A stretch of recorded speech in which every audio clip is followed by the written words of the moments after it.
Good morning student. देखिए बेटा, आज हमारा नया चैप्टर स्टार्ट होगा। चैप्टर का नाम है पॉलिनोमियल। तो सबसे पहले तो मैं आपको ये बता दूं कि पॉलिनोमियल होता क्या है।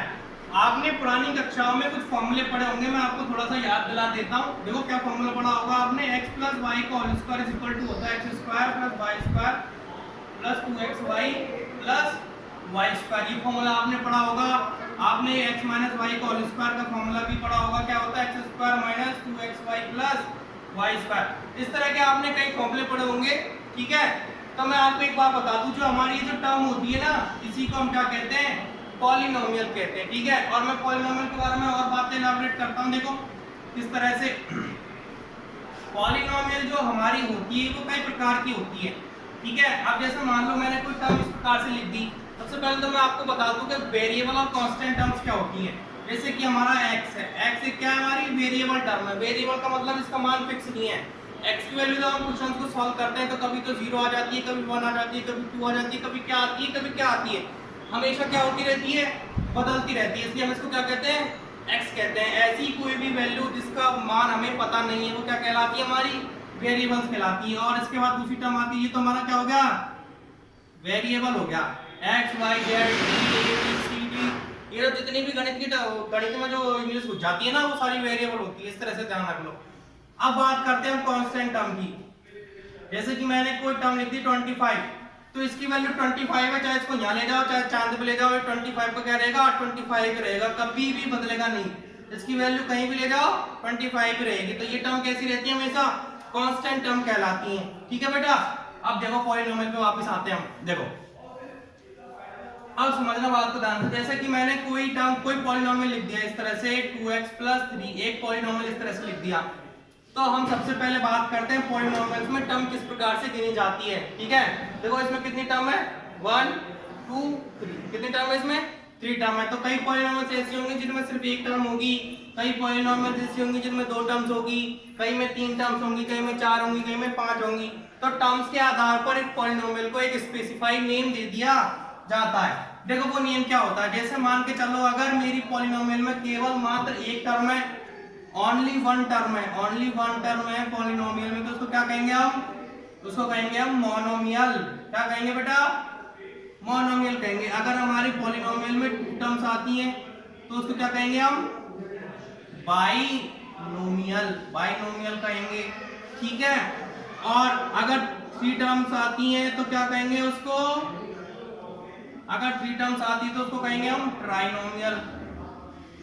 और अगर 3 टर्म से ज्यादा टर्म्स आती है तो फिर उसको हम पॉलिनोमियल कहेंगे, उसका कोई स्पेसिफिक नेम नहीं होता। और एक बात और, अगर हमारे पॉलिनोमियल में सिर्फ और सिर्फ कांस्टेंट नंबर्स आए, मैंने आपको बताया था कांस्टेंट नंबर्स क्या होते हैं, जिनकी वैल्यू फिक्स होती है, जैसे 2 4 5 8 10 50 100, ऐसे कोई नंबर्स आते हैं हमारी, तो क्या होते हैं, वो हमारे कांस्टेंट होते हैं। तो ऐसे अगर कोई कांस्टेंट टर्म आ जाए तो उस पॉलिनोमियल को हम क्या कहेंगे, कांस्टेंट पॉलिनोमियल कहेंगे। क्या कहेंगे बेटा, कांस्टेंट पॉलिनोमियल कहेंगे। और अगर मैं सिर्फ और सिर्फ क्या लिख दूं, 0 लिख दूं, ओनली 0, तो ये भी हमारी एक पॉलिनोमियल है, ठीक है। लेकिन इसका नेम क्या होता है, इसका नेम होता है 0 पॉलिनोमियल, ठीक है। यहां तक बात आपके समझ में आ गई, चलो ठीक है। यहां तक तो आपके बात समझ में आ गई कि पॉलिनोमियल्स को टर्म के आधार पर किस प्रकार क्लासिफाइड किया जाता है।